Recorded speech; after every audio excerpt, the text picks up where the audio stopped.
നമസ്കാരം. Post card ഓൺലൈനിലേക്ക് സ്വാഗതം.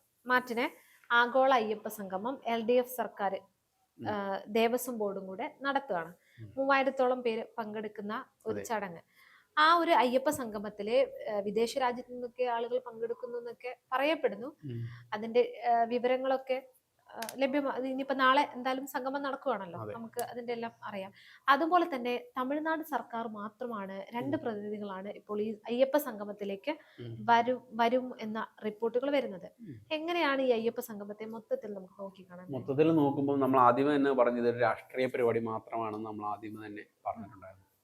മാത്രമല്ല ഇപ്പോഴത്തെ ഒരു നിലവിലൊരു അവസ്ഥ വെച്ച് നോക്കുമ്പോഴത്തേന് അയ്യപ്പ സംഗമം അമ്പെ പാളി പോകാനുള്ള എല്ലാ സാധ്യതയും കാണുന്നുണ്ട്. എന്തുകൊണ്ടാണ് അങ്ങനെ പറയാൻ കാരണം എന്താ വെച്ചാൽ ഇപ്പം ഈ ആഗോള അയ്യപ്പ സംഗമം എന്ന് ഉദ്ദേശിച്ചത് ഇന്ത്യയിലെ മറ്റ് സംസ്ഥാനങ്ങളിലെ പ്രതിനിധികൾ, മുഖ്യമന്ത്രിമാർ, ലോകത്തിലെ മറ്റ് പ്രതിനിധികൾ, അങ്ങനെ ഒരുപാട് 2,000-3,000-ഓളം പേരെ ഉൾക്കൊള്ളിച്ചുകൊണ്ടുള്ള പല സംഘടനകളിൽ നിന്നുള്ള ഭാരവാഹികൾ അല്ലെങ്കിൽ അവരുടെ പ്രതിനിധികൾ ഉൾപ്പെടെയുള്ള ഒരുപാട് പേരെ ഉൾപ്പെടുത്തിക്കൊണ്ടാണ് ഈ ഒരു പരിപാടി നടത്താൻ ഉദ്ദേശിച്ചിരുന്നത്. പക്ഷെ സത്യത്തിൽ ആകെ വരുന്നത് ഇപ്പം തമിഴ്നാട്ടിലെ 2 പ്രതിനിധികൾ മാത്രമാണ് വരുന്നത്. ഇതോടൊപ്പം തന്നെ കർണാടക, തെലങ്കാന, ഡൽഹി സംസ്ഥാനങ്ങളിലെ പ്രതിനിധികളെ ക്ഷണിച്ചിരുന്നു. അവരെന്തുകൊണ്ടായിരിക്കും വരാത്തത്? കാരണം നമുക്ക് നമുക്ക് നോക്കുകയാണെന്നുണ്ടെങ്കിൽ അയ്യപ്പന്റെ ശബരിമല ക്ഷേത്രത്തിലെ വിശ്വാസികൾ വെച്ച് നോക്കുകയാണെങ്കിൽ ഏറ്റവും കൂടുതൽ വിശ്വാസികൾ വരുന്നത് തമിഴ്നാട്ടിൽ നിന്നും, കർണാടകയിൽ നിന്നും, തെലുങ്കാനയിൽ നിന്നുമാണ് വരുന്നത്. അപ്പൊ അതുകൊണ്ട് തന്നെ വലിയൊരു പ്രാധാന്യം ശബരിമലയ്ക്കും അയ്യപ്പ വിശ്വാസികൾക്കും ഈ നാടുകളിലെല്ലാം ഉണ്ട്, ഈ സ്റ്റേറ്റുകളിലെല്ലാം ഉണ്ട്. എന്നിട്ടും എന്തുകൊണ്ടായിരിക്കും ആ നാട്ടിലെ ആളുകൾ അല്ലെങ്കിൽ ആ നാട്ടിലെ ജനപ്രതിനിധികൾ അവരുടെ പ്രതിനിധികളെ കേരളത്തിലെ അയ്യപ്പ സംഗമത്തിന് അയക്കാത്തത്? മുന്നേ നടന്ന സംഭവങ്ങളിലെ മുറിവ് അവർക്ക് ഉണങ്ങിയിട്ടില്ല എന്ന് തന്നെയാണ്. അതെ, അതായത് ഉണങ്ങിയിട്ടില്ല എന്ന് മാത്രമല്ല, അവർക്കത് ഇതൊരു രാഷ്ട്രീയ നീക്കമാണെന്നുള്ള കാര്യം തീർച്ചയായിട്ടും അവർക്ക് മനസ്സിലായിട്ടുണ്ട്. അതുകൊണ്ട് തന്നെയാണ് അവർ അതിൽ നിന്ന് വിട്ടു നിൽക്കുന്നത്.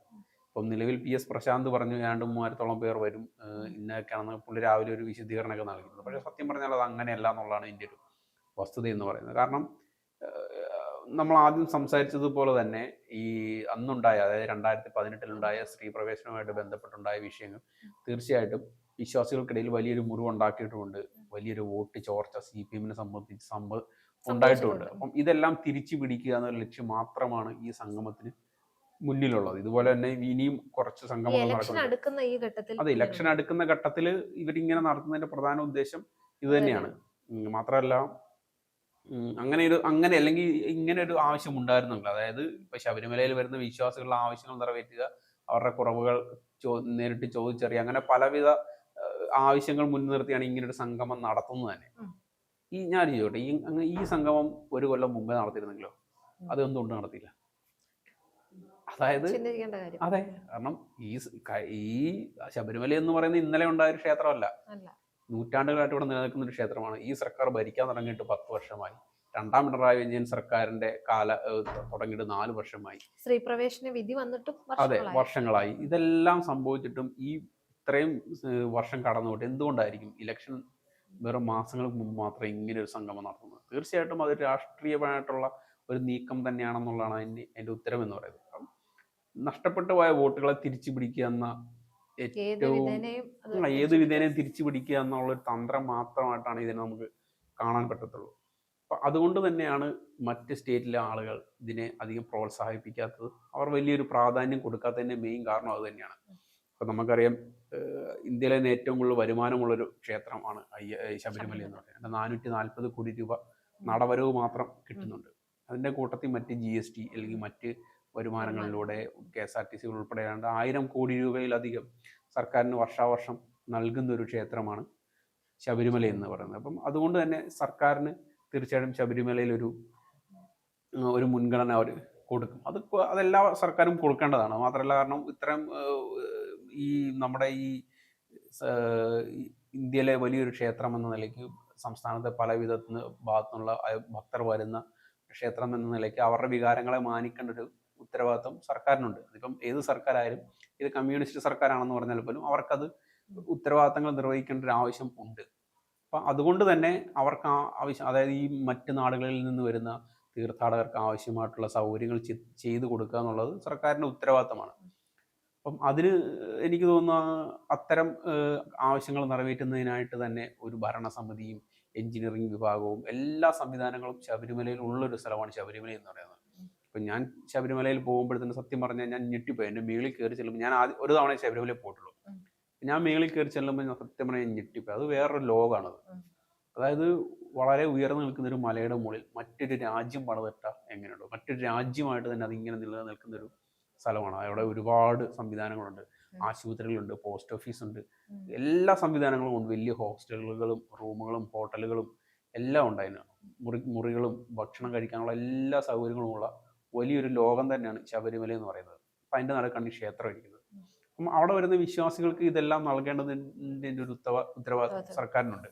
അത് ഇനിയും നൽകണം. ഇനിയും അവിടെ സൗകര്യങ്ങൾ വർദ്ധിപ്പിക്കേണ്ടതിൻ്റെ ആവശ്യമുണ്ട്.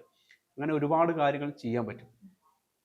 അപ്പം ഇതിനെല്ലാം ഭക്തരുടെ അല്ലെങ്കിൽ അവരുടെ പ്രതിനിധികളുടെ അഭിപ്രായം ചോദിക്കുന്നതിൽ ഒരു തെറ്റുമില്ല. പക്ഷെ ഇതെല്ലാം എന്തുകൊണ്ട് ഇത്രയും കാലം വൈകി എന്നുള്ളതാണ് ഇതിനകത്ത് ചോദ്യം വരുന്നത്. അപ്പം അതായത് ഈ 4 വർഷത്തിനുള്ളിലാണെങ്കിലും ചെയ്യാമായിരുന്നല്ലോ. 4 വർഷത്തിനുള്ളിലും ഈ സംഗമം നടത്തായിരുന്നു. ഈ കോവിഡിൻ്റെ പ്രശ്നങ്ങൾ ഈ 4 വർഷത്തിനുള്ളിലായിരുന്നു. നേരത്തെ ആയിരുന്നുണ്ടെങ്കിൽ കോവിഡിൻ്റെ പ്രശ്നം ഉണ്ടെന്ന് പറഞ്ഞ് ഒഴിവാക്കായിരുന്നു. പക്ഷേ ഈ 4 വർഷത്തിനുള്ളിൽ ഈ 2021 മുതൽ 25 വരെയുള്ള ഈ സമയത്തിനുള്ളിൽ എപ്പോൾ വേണമെങ്കിലും ഇത് നടത്താമായിരുന്നു. അത് നടത്തിയില്ല എന്നിടത്താണ് നമ്മളുടെ സംശയം വരുന്നത്. അത് തീർച്ചയായിട്ടും അത് ഇലക്ഷനുമായിട്ട് ബന്ധപ്പെട്ടുണ്ടാകുന്ന മുൻനിർത്തി ഉണ്ടാകുന്ന ഒരു ആവശ്യം മാത്രമാണ് ഈ അയ്യപ്പ സംഗമം എന്ന് പറയുന്നത്. അതിനപ്പുറത്തേക്ക് ഈ സംഗമത്തിന് വലിയ പ്രാധാന്യമൊന്നുമില്ല. അപ്പം ഇത് മറ്റുള്ളവർ മനസ്സിലാക്കിയിട്ടുണ്ടെന്ന് തന്നെയാണ് എനിക്ക് തോന്നുന്നത്. അതായത് ഒത്തിരി വേറെ ഘടകങ്ങളൊക്കെ വന്ന് അത് സർക്കാരിനെതിരെയാണെന്ന് അവർ തിരിച്ചറിയും. അതെ, തീർച്ചയായിട്ടും സർക്കാരിനെതിരെയാണെന്നുള്ളത് തിരിച്ചറിയും. കാരണം നമ്മളിപ്പം നമ്മൾ ഇടതുപക്ഷത്തെ കുറിച്ച് സംസാരിക്കുമ്പോഴത്തേനും ഇടതുപക്ഷം ഒരുപാട് മൂല്യങ്ങൾ മുന്നോട്ട് വയ്ക്കുന്ന ഒരു പാർട്ടിയാണ്. അത് ലോകത്ത് തന്നെ മുന്നോട്ട് വയ്ക്കുന്ന ഒരു പാർട്ടിയാണ്. അത് പലവിധ വിഷയങ്ങളിലാണെങ്കിൽ പോലും നമുക്കത് മനസ്സിലാകും. അത് മാനുഷികമായിട്ടുള്ള ഒരുപാട് കാര്യങ്ങളെ അല്ലെങ്കിൽ നവോത്ഥാന മൂല്യങ്ങളെ മുന്നോട്ട് വയ്ക്കുന്നൊരു പാർട്ടിയാണ് ഇടതുപക്ഷം എന്നുള്ളത്. അത് ലോകത്ത് മുഴുവൻ അങ്ങനെയാണ്. അത് സാമ്പത്തികപരമായിട്ടുള്ള സാമൂഹികപരമായിട്ടാണെങ്കിലും അതങ്ങനെയാണ്. അപ്പോൾ അവരുടെ ഒരു സ്ട്രക്ചർ നോക്കിയാൽ നമുക്കത് മനസ്സിലാകും.